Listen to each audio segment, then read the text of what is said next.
Hi, this is Linzi from Sweet Natured, and this is our review of our Bilbao and Gugenheim excursion. As always, I'm joined by Marky. Hello. Hello, who edited the video, and this is my first time watching, so let's see what we can see.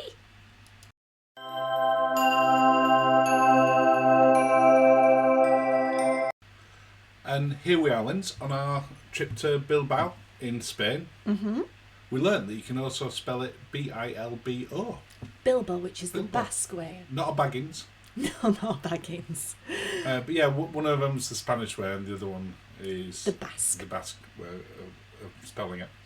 So this was our first excursion in ages. Yeah, we were so pleased to actually get off a ship after Get off you a ship came round the... Yeah, we've done a couple Solent, of like, cruises to nowhere. Yeah. So yeah. this was lovely. Well, first time we'd ever been to Bilbao. And it's a really, really, as you can see here, arty, foodie city. Obviously, it's got the Guggenheim. Yes. And we visit there later. Yeah.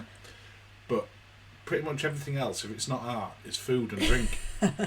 Which we really like this city for some reason. Yeah, we loved it. We loved it. Yeah, it was...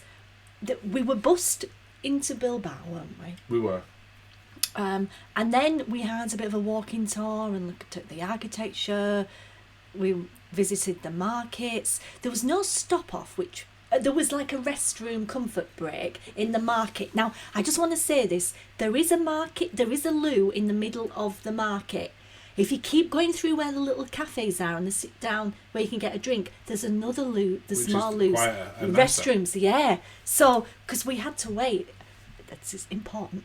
Important. You're looking at me like, top what tip. are you saying? And I'm looking at all the food that's on the screen going around this market, and you're talking about the toilets. You know, ladies know. Ladies know. Well, I'm sure everyone will appreciate that who's thinking about it. The markets in Spain, because we also went to La Coruña, and you'll be able to see that video, and we'll link it below. They do like a market with the meats and the fish and the cheese, and to be fair, we like it. But you were touching on it at the start. We were on this walking tour, and they kept going, and look at the fantastic cakes in this shop and the meat in here, just kept walking past. Yeah, this is how the national cake of Bilbao. This is not, to be fair, not just us, other people on tour like, can we not stop and go in and get something? We were just straight through. We were straight through, and so we were kind of ravenous, weren't we? By the time we were. I'm walking around this bit here. Actually, well, I'm queuing for the loo. You're queuing for the loo. I'm like, right, I'm walking around, and I so nearly bought something. I managed to avoid the temptation. Yeah, but it was lovely. The markets, they were great. Everybody was very friendly. They were. It's just a shame we didn't get any time to spend actually to have a wander ourselves. Yeah, everyone that I heard on the stalls, and obviously I didn't speak to every stall holder, but a few of them said hello as I'm walking around, all spoke really good English. So I think a lot of people are concerned with going to mainland Europe that they're not going to speak English, especially if you're coming from a predominantly English-speaking country. But no, they were all really friendly and welcoming, and even though we were a bunch of tourists who didn't get a chance to buy anything, because our guide was just, March, look, more cakes. Oh, that was the cake, wasn't it? And as She's I remember, like, yeah, this is the best cake in the country. I'm trying. Was it Carolina or Carolina or something like that? And she told us the story. There's even got a crane that's painted red after this, and she was a very famous and popular lady. She was a very popular lady. She was a very popular lady. You can probably leave it at that. The colour red's involved, and then they decided there was this long story about her, and I think she's actually in this. And they named a very sort of pointy cake after her.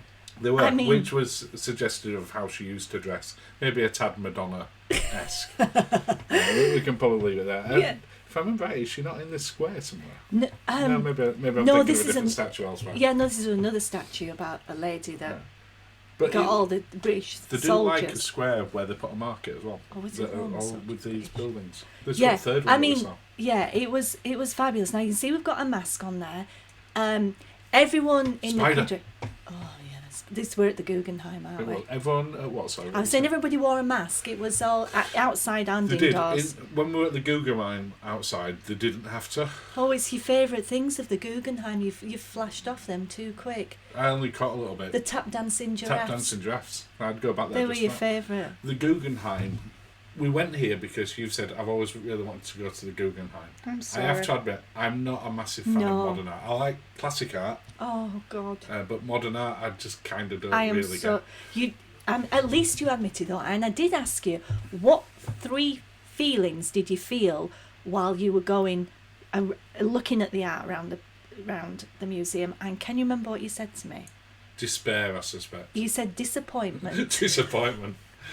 And I can't remember what the other word. Regret, I suspect. Yeah, it was. I can see in my face there. I'm like, at this you point, are you're not like, loving this. You are not loving this. We've been down there already, and you've described them as a giant Rolo, which is a No, I said a walnut whip. Walnut whip, that's it. And as you can see, you can walk in, and the corridors get narrower and narrower, and you get into the middle. And it's quite oppressive, isn't it? But there's nothing there when you get to the middle. You just have to walk back out. Well, apparently the feeling you get at the end is the feeling, oh, you're now showing me food. I am, because this was my favourite bit of the Guggenheim.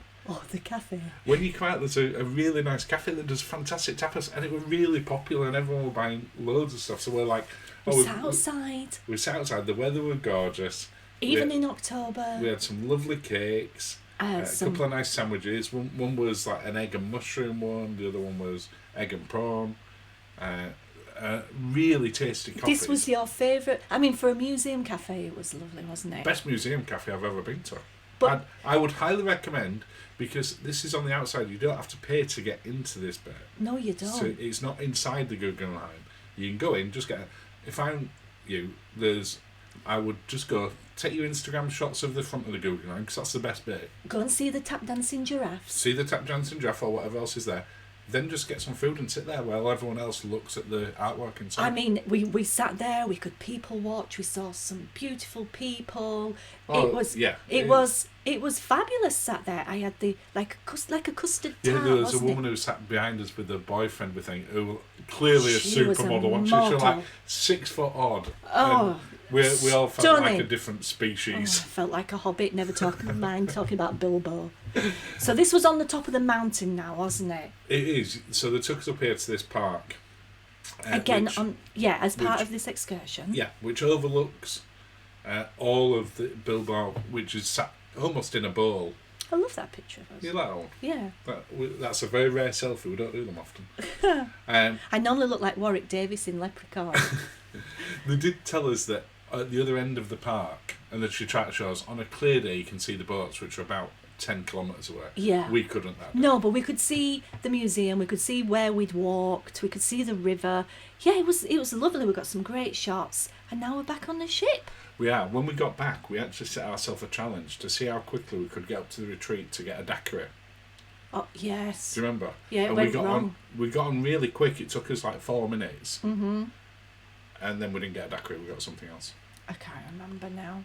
But I know it ended up taking us a lot longer. But we for some sat reason. out in the retreat. I think we might have even... There I am. And then when we sailed out, people came onto the pier and waved, and yeah, it was lovely. We'd definitely go back. I'd highly recommend going to Bilbao if we ever get a chance to go back there for a longer Maybe not stay. the Guggenheim, maybe the cafe. The cafes, much more of the other places, but yeah, Guggenheim. I'd probably pass on. What have you got? Here we go. Oh, you've done it in slow mo just to build the suspense. 8 out of 10. It is. It wasn't for the Guggenheim. Guggenheim, I'd give a 5. You either get it or you don't. Yeah, and I'm not a modern art fan, so I don't. But the cafe were amazing. Yeah. But the city, phenomenal. The loos were nice as well. So we would highly recommend it if you do get a chance to go there. Absolutely do. Yeah, and definitely go back. Thank you for watching, and have a lovely day. Cheers, Linz. Oh, cheers, Marky.